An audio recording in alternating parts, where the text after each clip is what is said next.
अरे वाह, इतनी मस्त साड़ी कहाँ से लाए हो? अच्छी लगी आपको? बहुत सुंदर है। कलर कैसा है? कॉटन है, प्योर? कलर भी मेरा फेवरेट है। अच्छा, चलो ठीक है, आप ले जाना पहनने के लिए। ब्लाउज नहीं आएगा दीदी आपको।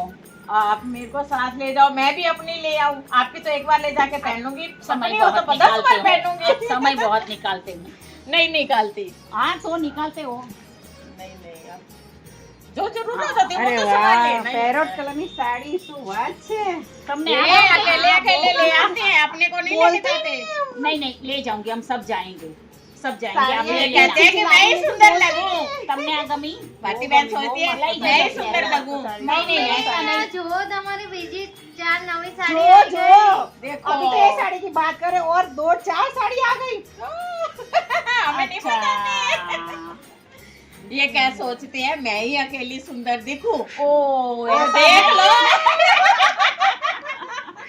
नहीं। राधे राधे, जय श्री कृष्ण। जय माता जी। जिसने भी हमारी वीडियो देखी है અને જેને પસંદ આવી છે એને લાઈક અને સબસ્ક્રાઇબ જરૂરથી જરૂરથી કરજો। કરજો। બાય।